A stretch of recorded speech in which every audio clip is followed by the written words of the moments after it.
Ladies and gentlemen, welcome. Welcome back. We are about to start our next talk on Education 2.0, which will be delivered by José Somolinos, an e-learning professional from Spain who has worked on projects in Spain and France in the recent years. He will talk to us about his view on the future of learning. Please welcome José on stage. Okay. Thank you very much, Ksenia, and thank you all of you. Tonight, if you are here gathered, it's because we are going to talk about learning. It's a hot topic right now. And also, I'm going to tell you about technology and the brain, of course, because the brain is us. First of all, I have to connect that. Okay. And I want to present about myself.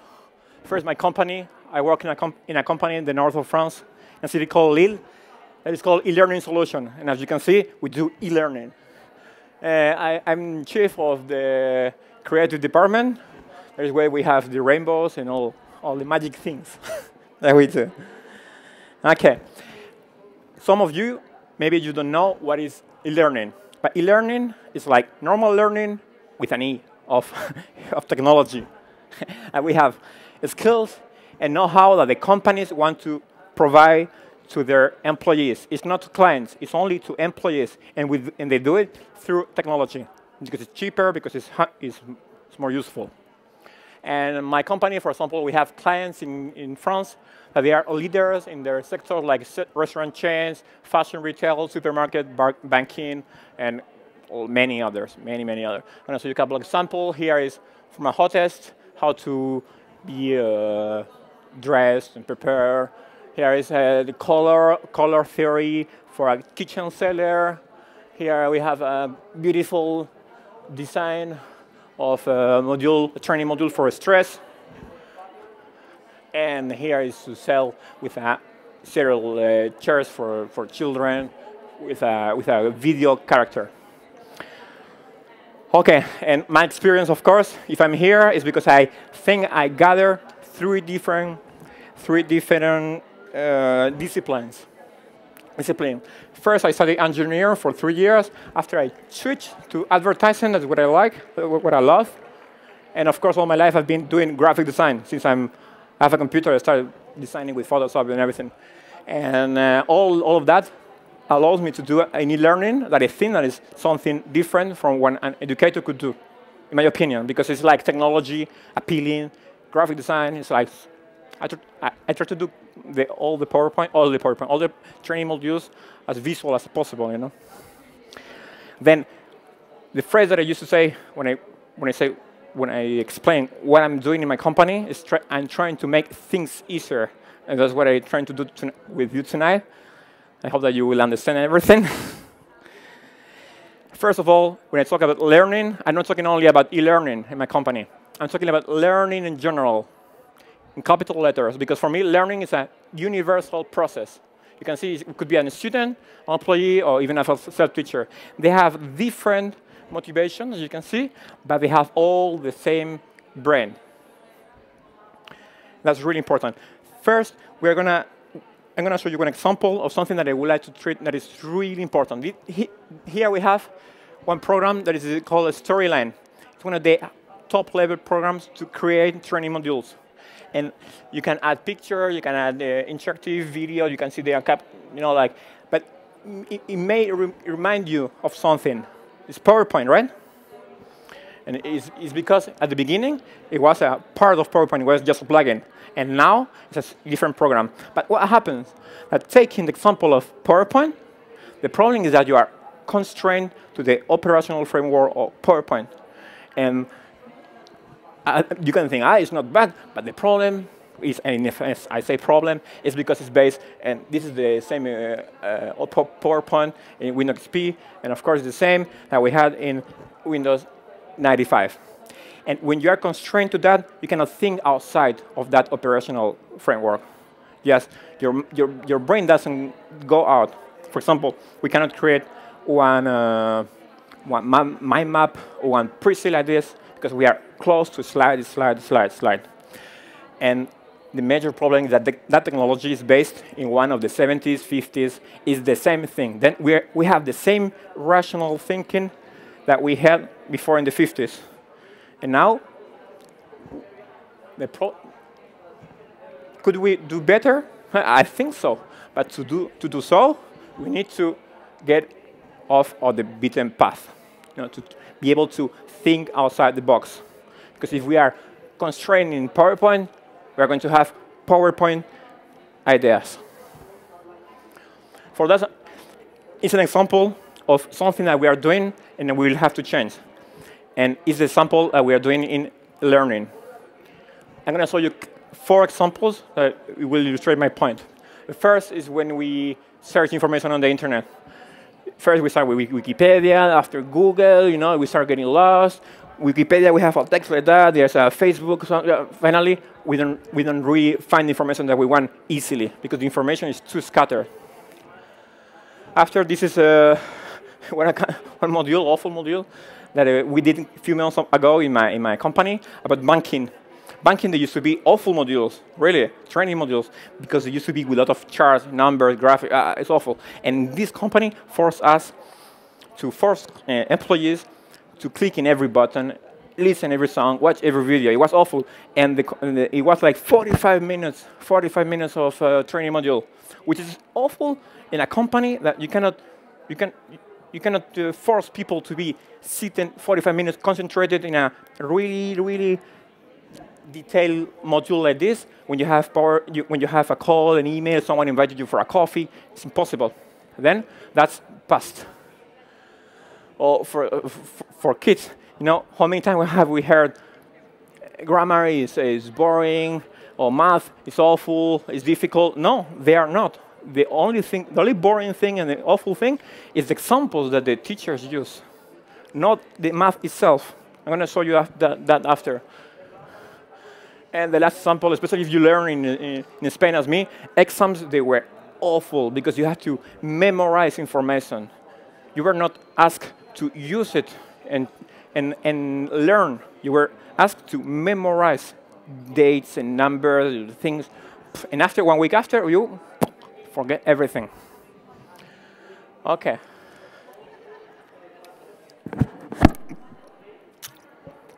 Then,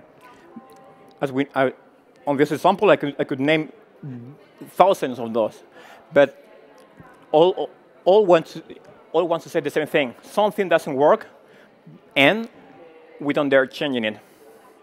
We know that those examples are wrong, but we don't change them. There's a moment. There's questions. It's time to question the status quo to improve the way we learn. That's one of the key messages of that presentation. And for that, what we have to do is to analyze the way we learn first. This is the beginning of everything. And here, when we study, imagine, this is the proportion of what we see. And the proportion of what we are there is a tiny bit. And for what we are aware of, there's only a tiny bit that we remember at the end, the day after. And from that part that we remember, there is only a tiny bit that finally is what we understand. Then at the end, for all the things that we have read, seen, listened, everything, there's only one small part that even we can sit here, is what we really understand. And our goal here is how to improve this proportion. Okay, for that, I'm going to show you one tool that I use every day in my job and what I like. It's called ergonomics. Ergonomics is where the real world, the object that we design, meet our body, the physical characteristic of our body. For example, we can measure the length of our fingers. Then we can adapt it and create the scissors of the length of our fingers. If we use a scissor for the right hand, it will be completely different than a scissor for the left hand. They need to be redesigned to adapt to the features that we have. Then, some of you may think, probably we have the same for the brain, because the brain, there are different brains, there are different characteristics. And yeah, that's what we call cognitive ergonomics. And it's like to design process that they adapt to the characteristics of our brains. And that's what we're going to see now.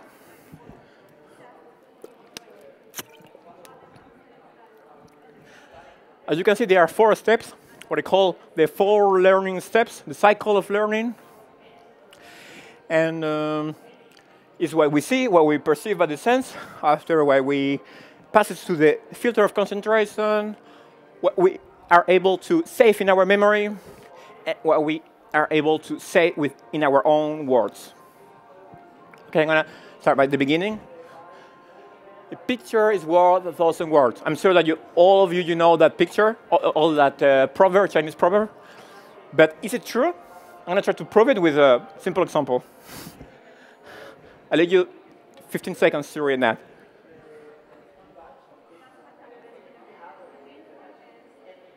I'm going to drink water. OK. It's interesting. No, maybe it's a text. Maybe you remember. But if I show you that, you will have it in a glance like that, in a single glance. It's a picture that shows, explains in one side all the other text. And I'm sure that you're going to remember that picture more than the text. Well, I think, or at least I hope that you will remember that picture tonight. And if you have the text, we can see that some of you, maybe you're not English native speakers. But here we are all, 100% of the population is visually native. And what's that we have to use more than words. Words are wrong. Not wrong, man. Almost. Then, why we are all visual? It's because in our evolution, the evolution of mankind, we have been, since we were animals, using visual communication. And it wasn't until 5,000 years ago when we wrote the first word, the Sumerians.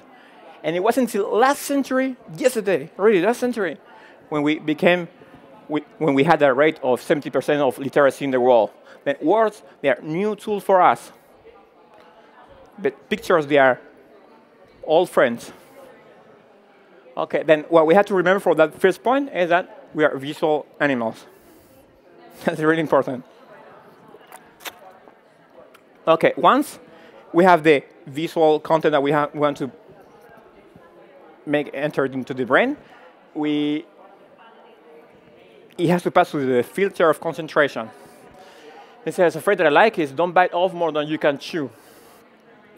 It's because I used to compare learning with eating. You don't eat a pie all like that at once. You cut it in small pieces. And after you bite it, But even if you bite it in small pieces, there's a moment that your stomach gets full, But with information the same, we cannot read a book like that, like Matrix. No, it's impossible now. What we need to do is to cut in small pieces, like for example, a page of the book, and after, there's a moment that our brain says, oh, I'm full. I don't want to read more, and then you stop. And there are some techniques that they try to force the brain. No, eat more, eat more. No, no, no. Let the brain is like that. And use your knowledge about the brain. And I like to use the Pomodoro technique. Some of you may know. It's a way to concentrate, to be really productive and really effective of your concentration. And here, for example, the technique is like you do a list of tasks that you want to accomplish. You put it, you do it during 25 minutes, one single task. After you stop 5 minutes, and after you keep going like that. But it's a good technique if you want to be concentrated on something.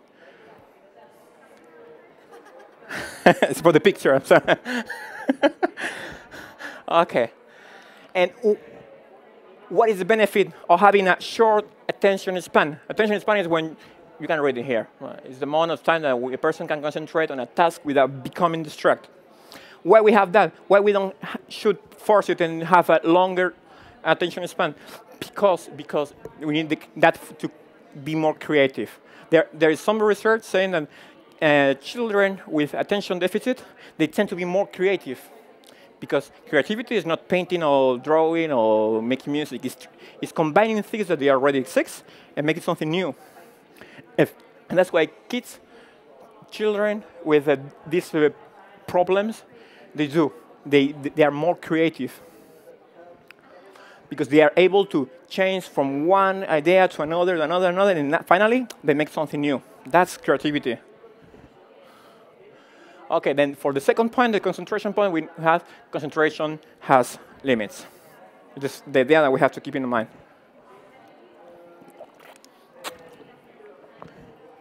Okay.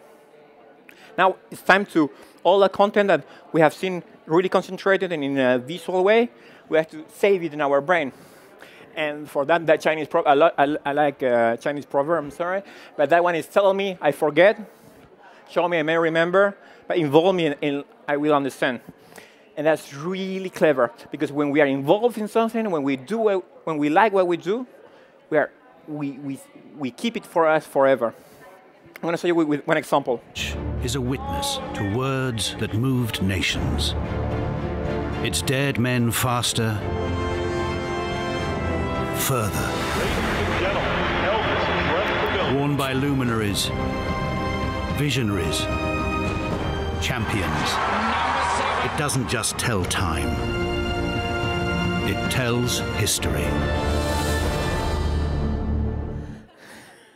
Okay. I love that advert.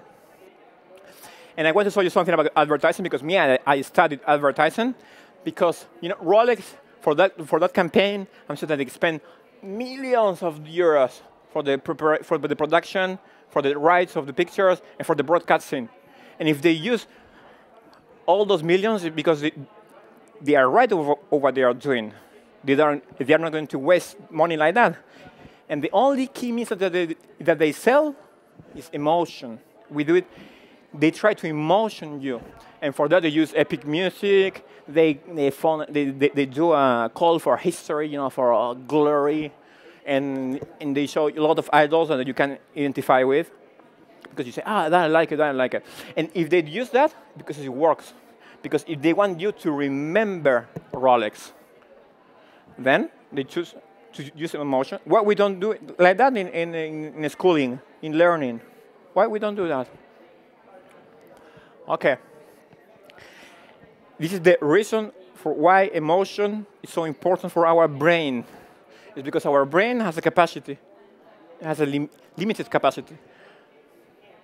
And if the brain has to see which events of our life are more important than the others, the only way that brain has to differentiate those to prioritize is the emotion. The emotion prioritizes information.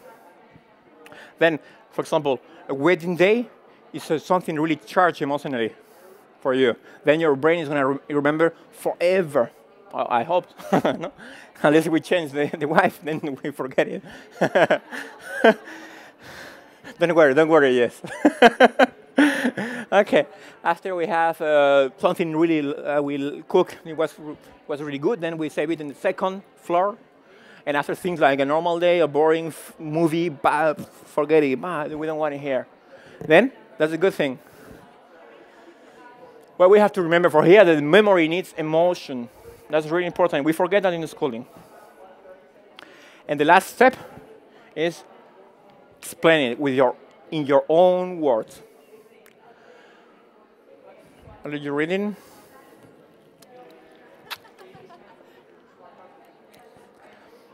But it's true. You don't really understand something you can explain to your grandmother. What I want to say? If we are not able to reconstruct ideas in our brain and take it out in our own words, it means that we haven't understood that. For that, I show you one of the latest modules that we are producing right now. It's not just the release. It's for Virgin Mobile in France. And it's the purpose is to explain employees how to present one new offer of VIP. But we turn in the question the other way around, and we say, why we don't ask them what they have to say? And we ask them to prepare videos. Videos with for example, here is with a GoPro, with a phone, because the most important is that they learn. And when they have to prepare, okay, tomorrow I have to make the video to send it to my colleagues, they're going to try to learn by themselves to do it better. And that's really important because they learn after in the module when they see it, but also when they are doing, because they are involved. And you see, with almost zero budget, you have a module that it works perfectly. Why it's important learning for teaching? Because right now, we have the internet, we have the phone all the time, we have the Google Glasses, and data and information doesn't work anymore. It's something that is from the past. Before, it was something cool. I know the dates of the First World. Who cares now? You can search it on the internet. The most important is how to use that information, how to combine it together to create something new. It's the difference between information, data, and knowledge and wisdom.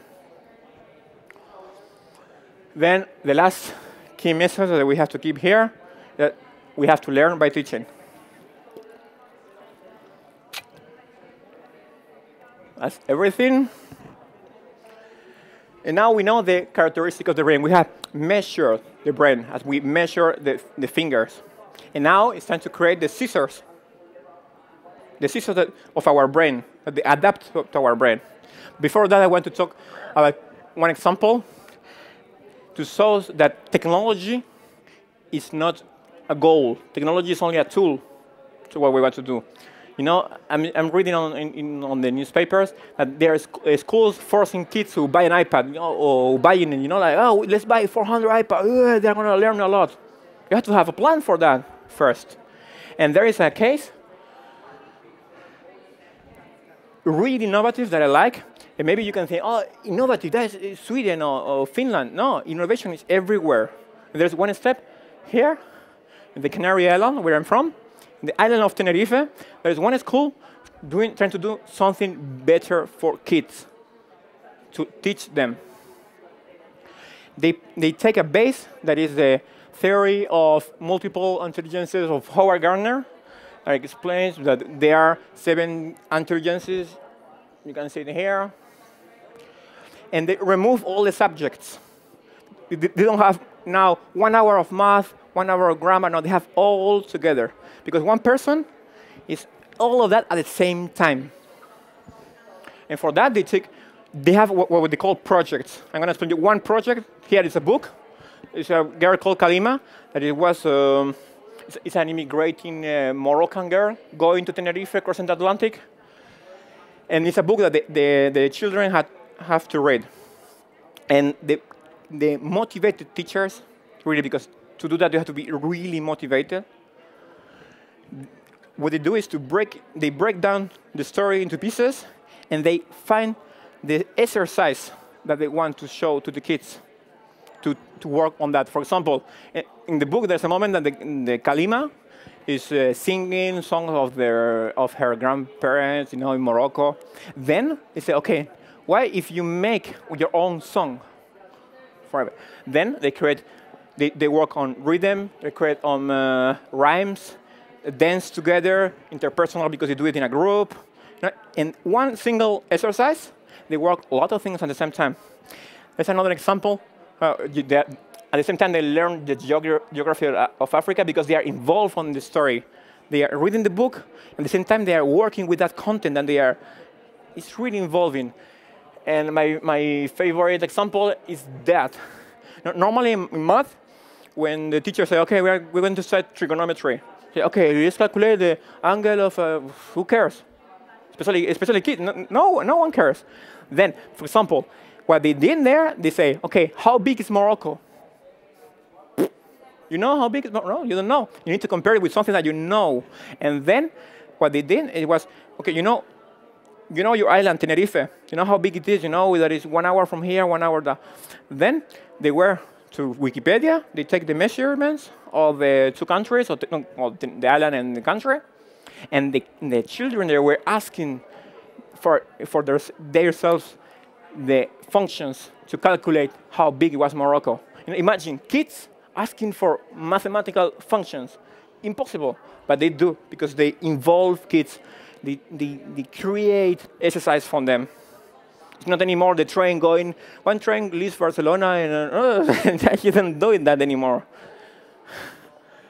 Okay, that school is Colegio Los Ralejos Nazaret.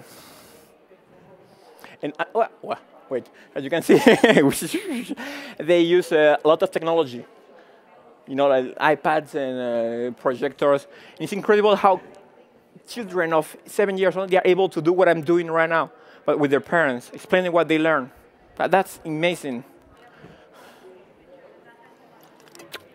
Why we are not doing all that thing now in every school in the planet? Because there is a barrier, of course. In that barrier, here I represent in a scale of complexity. The way to represent content is what we use more or less in my company, you know? Like raw text is like the equivalent of a PowerPoint. You know, it's like with a skull here. It's all awful. And on the other side is immersion, like 3D or interactivity when there's questions, you know, like game.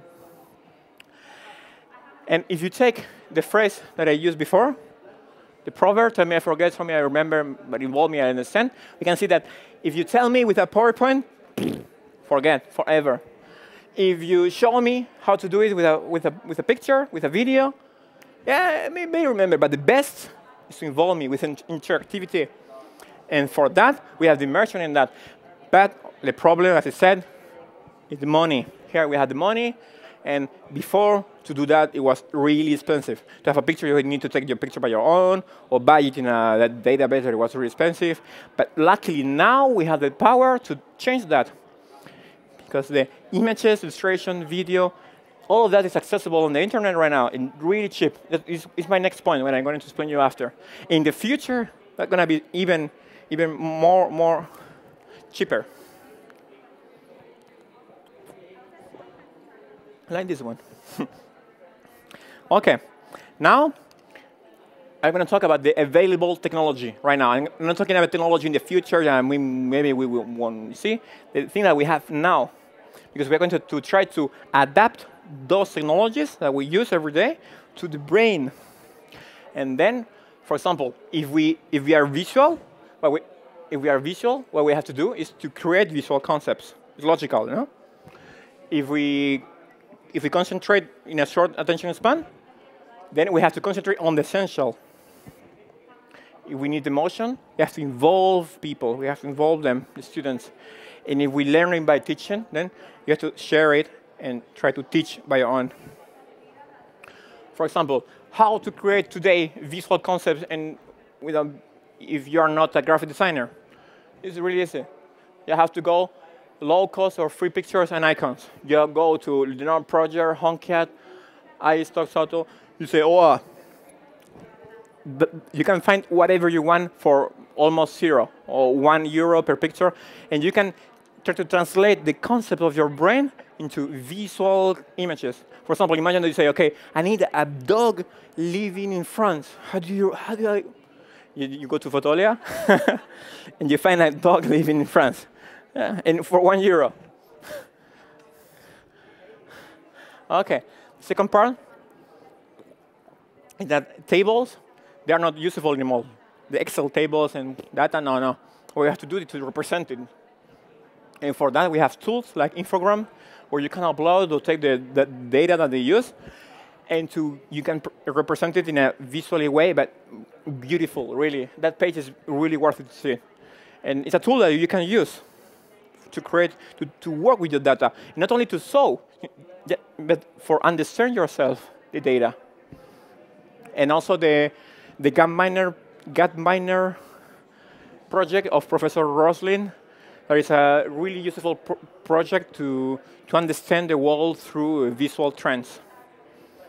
I recommend you to search. I'm not going to explain here because it's too long, but I recommend you to search that on the internet. Then we know how to present visual concepts. Then we have to concentrate on the essential. And for that, we have tools that we use today, Twitter, Instagram, things like that.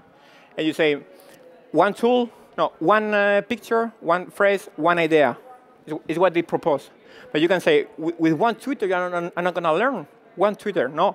But if you put together 20 Twitter, maybe you're going to learn. I'm going to show you the example. 1 year ago, when I decided to study Chinese, I prepared a plan for almost every day, something like that. It was in the underground, 80 minutes of flashcards. After doing the line of the restaurant, only 4 minutes of a quiz in the phone. After listening to a podcast, doing that exercise at home. And if you see, There's only 18 for 2018. It's not that much, but if you put it together, it's 1 hour and a half almost. And the most important is that it's 1 hour and a half really efficient, because your brain was concentrated 80 minutes. If you study 1 hour and a half like that, it's not going to be the same quality of learning. Then, you know how to present information through Twitter or short thing like that. Then, you need to search the information easily. You use the semantic internet. This is the most futuristic thing that I'm going to talk about tonight. And for example, you know Siri? Siri is a program that you ask, okay, how is going to be the weather this weekend? And Siri replies, oh, it's going to be awful, as always. It's because Siri treats information and replies you in a human way. It works with data, not with pages or with words. It works with raw data. And for that, this is my best example I have. It's called Wolfram Alpha. Maybe some of you may know. There's a video. Wolfram Alpha is an amazing new tool that's available on the web. It's not a search engine, it's a computational knowledge engine. What does that mean? Well, imagine if you could collect the world's knowledge, things like facts, measurements, equations, history, trends, and calculations, and store them in a big box that's plugged into a brainy supercomputer. That's Wolfram Alpha. It combines knowledge with computational power to give you answers about nearly anything and everything you want to know. When you want to find out about something, such as the nutritional content of your breakfast, Wolfram Alpha is smart enough to understand what you're trying to figure out, and it uses its knowledge to compute the results. Whether you're trying to crack a crossword puzzle, discover scientific facts, or solve an advanced mathematical equation, Wolfram Alpha gives you instant access to expert knowledge whenever you need it. That's Wolfram Alpha in a nutshell. But you might be wondering, how is Wolfram Alpha different from Google? Well, Google searches the web, seeking out web pages that relate to what you typed. From there, for the most part, it's your job to find the information you need. Wolfram Alpha is different. It doesn't search for web pages. Instead, it computes exact answers using its vast and ever-expanding collection of knowledge, and allows you to discover so much more. That's it. And I hope that we'll have that in future. I mean, in a short future, because it's there, but now we have to apply it. Okay, next step, involve people. How to involve? Now there are two ways. It's my choice. The first is gamification.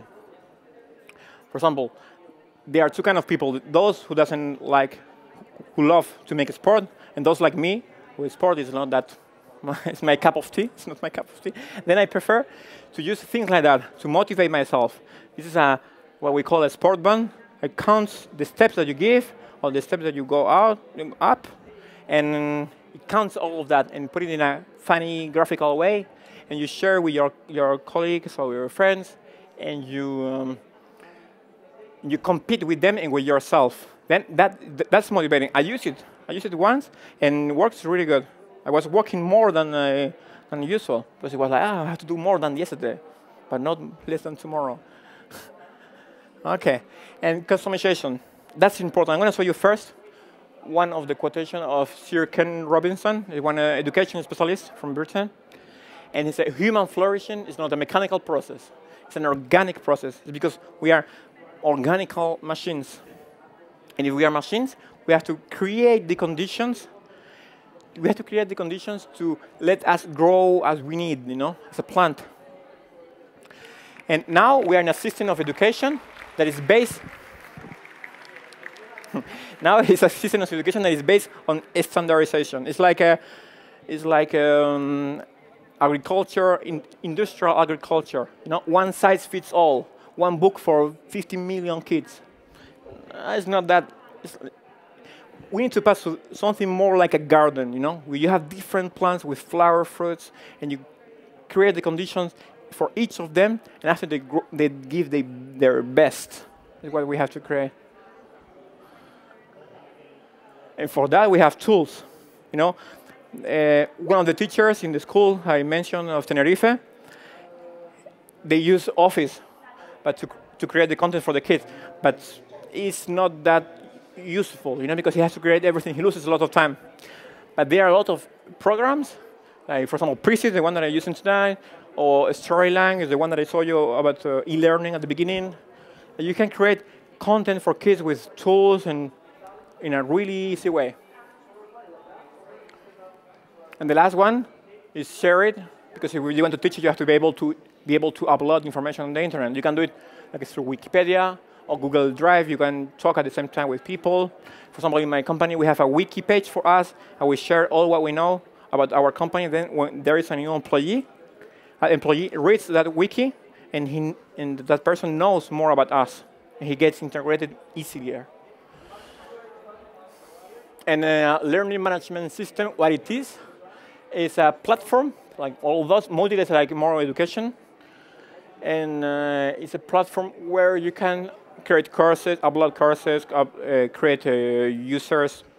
The students, they can subscribe to one course, something like that, you know? They can, you give the rates, something really complete. And then we have all of that. It's a lot of different tools that we have right now. And what we have to do is design a cognitive ergonomic learning software. For that, we have prepared a blank canvas where we're going to place quickly, because this is only one example. Because I choose different characteristics of the brain. But if we choose the other, we can create more like this. It's only an exercise. I'm not going to present you the program that I'm going to sell. No, this is only one exercise. For example, first of all, it has to be a learning management system, because you need to create users, you need to upload your content and everything. After, it has to be short, micro content. Here I wrote the podcast, infographics, video, books. Hey, you see, it lasts only 7 minutes. You have to have, of course, semantic internet, you know, the Wolfram Alpha that we saw. Games, a lot of games, especially we are with kids, but who doesn't like to play, you know? Games all the time, gamification. We need to compete with ourselves, to compete with the other, to learn. For example, with the customization, the program could, be, for example, suggest you to prepare a lesson about the time, then give you the words, and you find information how to fill that. Of course, when you create the content, you have to have access to from a database of pictures, icons, videos of what you want, and icons, vector, infographic. You can create the data. You can use the data as you want, as you need. The program has to help you for that. Video, but of course, it has to be collaborative at the same time, working with people. That's the most important, you know, to be able to share your knowledge, because it's the best way to learn. Okay, and this is what I call a cognitive ergonomic learning. It's based on what we know about the brain, the technology that we have, and that's it.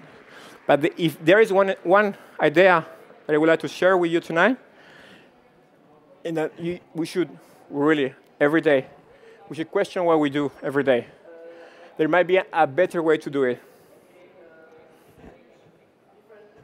Thank you very much. Now, if you have some questions, not too complicated. Thank you very much for your presentation. Thank you. Do we have any questions?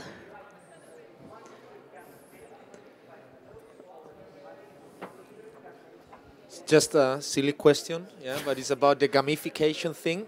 Could you explain what gamification is? Gamification?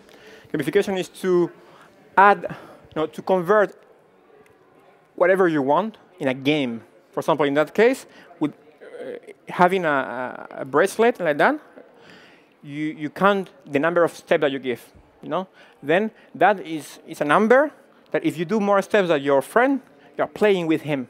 Then tomorrow I'm going to give more steps. It could be in a language course. You know, there's a Busu, I don't know what is it. More games you do, more points you have. And when you have more points, you can have access to different new things, or have medals. You know, you can convert whatever you want to a game. I mean, not only on the internet, but in the real world, as I say, with the bracelets. That's gamification. Anybody else? Any thoughts that you would like to share on the presentation that we just heard and saw? It was very rich visually. Thank you very much. Okay. Thank you very much. Thank you.